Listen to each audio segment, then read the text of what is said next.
Hello.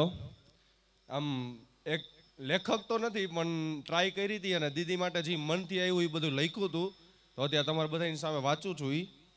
અને ઇંગ્લિશમાં છે ને આપણી હારે આપણા વડીલે છે એટલે ગુજરાતીમાં ટ્રાન્સલેટ હારે કરતો જઈશ. ડાન્સ કર્યો ને થોડોક થાક લાગી ગયો. Sister, the word is enough to describe your warmth and friendship towards me. એટલે કે બેન છે ને એ એક શબ્દ જ ઘણોય છે કે તારી ફ્રેન્ડશિપ અને તારું ને મારું જે કનેક્શન છે ને એ આખું ડિસ્ક્રાઇબ કરી દે.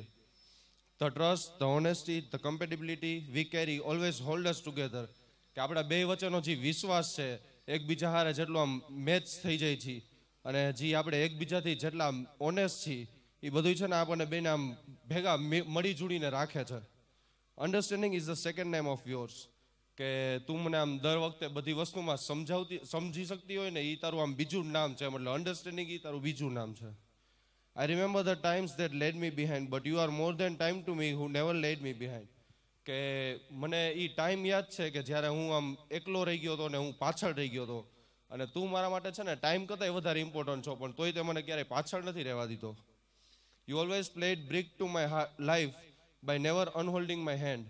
કે તે છે ને મારી લાઈફમાં એક ઈંટનું કામ કર્યું છે. જે રીતના ઈંટ છે ને આમ પ્રોટેક્ટ કરતી હોય અને ક્યારે મારો હાથ છે ને આમ મૂક્યો નથી, દર વખતે પકડીને જ રાખ્યો છે. You are a perfect guardian to my life, wiper to my tears and aid of all my decisions.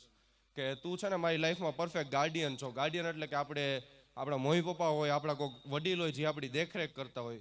એટલે એ મારી લાઈફમાં તું પરફેક્ટ ગાર્ડિયન છો. અને મારા જ્યારે આંસુડા આવ્યા છે ને ત્યારે તું વાઇપર બની છો.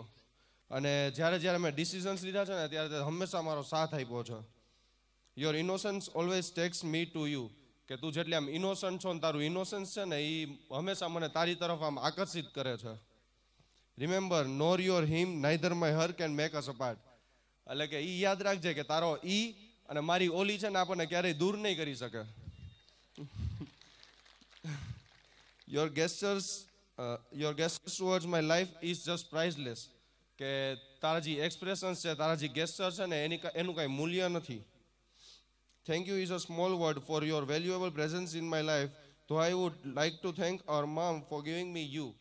કે થેન્ક યુ છે ને એ એક બહુ નાનો શબ્દ છે કે તું મારી લાઈફમાં છો પણ તોય હું છે ને આપણા મમ્મીને થેન્ક યુ કહીશ કે એણે મને તને આપી છે એમ. અને હું મમ્મીનો બહુ થેન્કફુલ છું.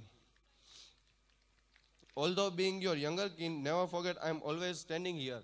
કે તારો નાનો ભાઈ હોવા છતાં છે ને ક્યારેય તું ભૂલતી નહીં કે હું હંમેશા અહીંયા ઊભો જ છું. મમ્મી રોતા નહીં આવે. To help you in all your struggles throughout your journey, never feel alone.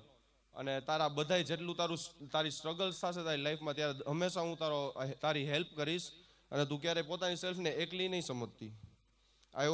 I know it is the most auspicious day of your life, but it's drawing me away from you, leaving behind the tears and lots of immortal memories.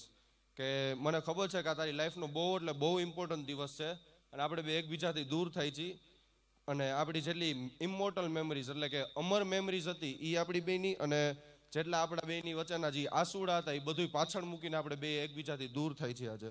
એટલે આ લગ્નમાં થવાની છે એટલા માટે. But miles apart also we will stay one heart. કે આટલા kilometre દૂર હોવા છતાં આપણે બે છે ને એક જ હૃદયથી રહેશું. યુ આર માય સ્ટ્રોંગેસ્ટ મીઠું. હું દીદીને મીઠું કહીને બોલાવું છું એટલે તું મારી સ્ટ્રોંગેસ્ટ મીઠું છો. લવ યુ દીદુ. અક્ષ. Thank you.